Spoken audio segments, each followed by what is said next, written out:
just finished the Book of Dust 3, The Rose Field. So this is my, I guess, very recent reaction to it. And there's going to be spoilers. So, first thing is, I think I've seen, I briefly looked at what other people had to say, and some of it was negative, and I don't think it's completely earned, and I don't think it's completely unearned. So, um, I guess this is a review, assuming you've already read it, me discussing it with my book club who doesn't exist. Um, so, this is a follow-up to his Dark Materials, and that ends in a very melancholy way. So there's this problem where the openings between worlds is allowing dust to escape, and it is allowing these sort of soul-devouring monsters into the world. So in order to deal with that, um, Will and Lila, the protagonists of the first trilogy, who have fallen in love, can no longer see each other. All of the openings between the worlds, save for one, to the land of the dead, must be closed down. And if even one was left open, it would be one more was left open. It would be a tragedy. It would lead to the inevitable demise of the universe, or consciousness within the universe, or something like that. And here we learn something different. Um,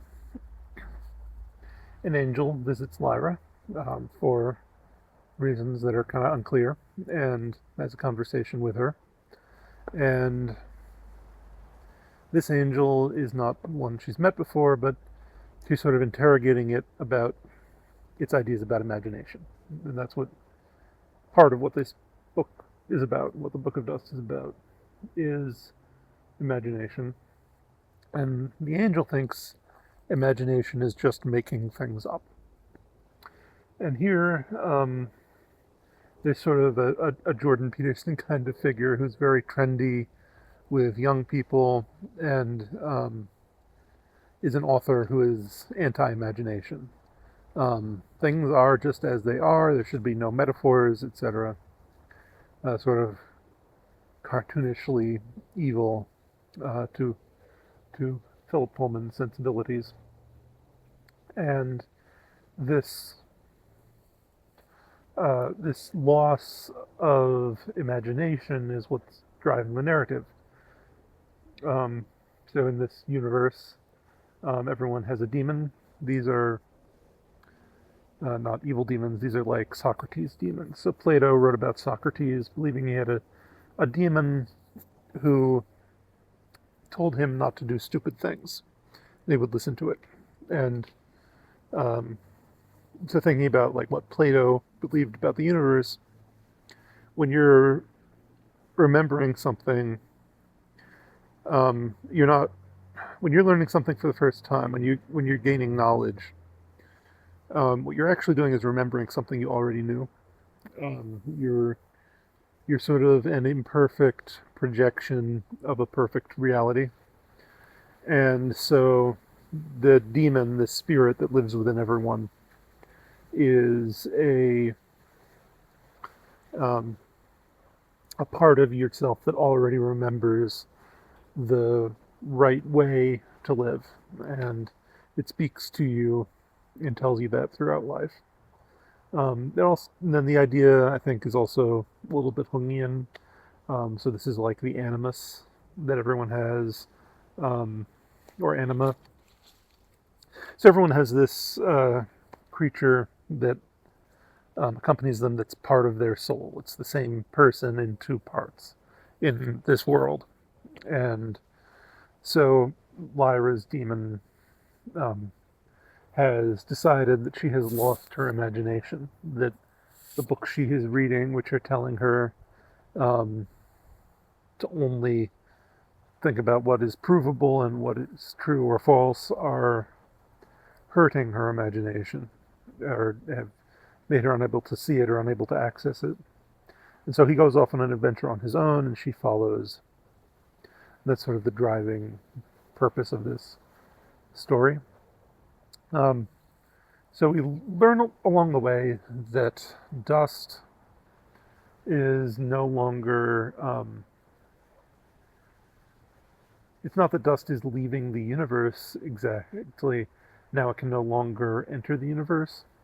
And now the openings between worlds were like these little keyholes, these little windows where dust flows through the multiverse and it needs to be able to move between the worlds. And without some of these, then all the imagination will leave the worlds. And imagination being the faculty which allows human beings to understand things. Because, if we have an object um, in our hand, a rock, well, there's multiple shades of meaning to that, like shades of meaning to the symbols on the alethiometer, which is another one of the objects in these stories. So the rock could be something you could build with, something you can destroy things with. It can mean something steadfast. It can mean something implacable. It can have all these different meanings, and you need to use your imagination to access those meanings and to truly see what a rock is. You can't just have the mineral composition. So that's what's leaving the world now, is imagination. And at the end of the book, there's a world where this process has progressed further. So big corporations have come to power and money has been introduced. And this is sort of the anti-capitalist message of this book, is that money is the universal solvent, which I guess is a way of saying the root of all evil, because it's universal solvent, meaning it's breaking down bonds, not between atoms, but between people. So if you were to go barter at a marketplace and trade with people, they know, you and they both know what value you're exchanging. You're exchanging a pair of shoes for some food, and the shoes have some value to you and some value to the person who doesn't have them, and you negotiate and you find what that value is. But with money, it's different. You don't know what it's worth necessarily. So then you have to think about prices, and it complicates things. And as the world gets more complex, it gets harder to do things without a system of money or a universal system of money. This is one of the things that happens in the book, is there's a trader who is maintaining this very complex system, essentially through memory, and personal relationships and bonds with people. And he's killed.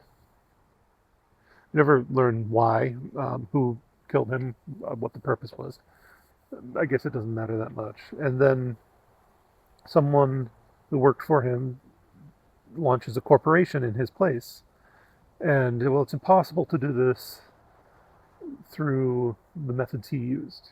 I can't be as charismatic as them. I can't maintain those social relationships and those bonds. And now that this person has gone, to fill that void, we're going to start a corporation that uses paper currency and keeps tracks of things, has actuaries and accountants, and it has tables and numbers and spreadsheets, and everything is written down and it's on paper. And so in one sense that's necessary in order to maintain these complex systems. On the other hand, there's a loss, because the bonds between people that once mediated the movement of goods have dissolved because of the money involved. And so this is what's happening. This is the threat she faces at the end of the book, is she's now entering a world where this has progressed further than it has in her own world. And she sees that this has led people to ignore their own souls, the part of their souls that is represented by the demon. So the people in that world have demons that have died or are dying and are ill because they're being ignored. So these people have ignored their imaginations. It became trendy to not be inspired by art and not seek artistic truths and not seek metaphorical meanings. And so that part of their souls has begun to die. And Pullman doesn't really give us a solution. This problem was presented at the end of the last book. Pullman's quite old. I don't think he's going to write another 10-year trilogy to resolve this conflict. And so it's another kind of melancholy ending. Just like the previous trilogy had a melancholy ending. Here, I think he's instead of telling a story about the end of childhood, he's telling a story about the beginning of adulthood. So you go into adulthood with, I guess, romantic ideas, and then you face a world where you may have to earn money and you may have to go into an office and work with spreadsheets, and your close relationships dissolve over time, and you start to ignore the things that feed your soul and the art in the world and the things that bring you joy. And then you're disillusioned. And I think this is where I think something that people have been critical about since the previous book was it seemed like Pullman was trying to set up a romance between Lyra and Malcolm. Malcolm being much older than her, 11 years older than her. I think especially given her age and the fact that he knew her as a baby and taught her as a student, as a young student, just gave very, very weird, inappropriate. And so this book took what was set up in the previous book and in some ways subverted it. There's a point where Malcolm is accused of that, of having an inappropriate relationship with Lyra, and the character who hears the accusation and knows him says, well, he would never do that. Even though later we learn that she had a relationship with him when he was younger than her and kind of underage when he was 16. It's very strange. And throughout the book, we have this discussion. We have kind of insight into both of their minds, and we see them being attracted to each other. And we even have these moments that seem like they're there to set up the relationship, despite the age gap, or doing apologetics for the age gap, where the character who says, I'm 400 years old, and an 11-year age gap is nothing. And then we have another one where a character says to her, well, in a way, he's younger than you. You've seen so much. He's younger than you. Which, reading that, I was like, oh, I guess he's going to do the age gap relationship, and we got to live with it. And then at the last minute, like kind of with one line, he dismisses it. And he says, well, he should be with this person he was with before. He's done it before, so he knows how. And I think that's what Pullman is basically saying is like, yeah, when you are a young adult, college age, just out of college, and you're entering the world, you don't always end up loving the person you thought you would love. Not every relationship at that age is going to work out, and sometimes the real world is a disappointment. So, that being said, I think I understand what what he was saying, or a lot of what he was saying.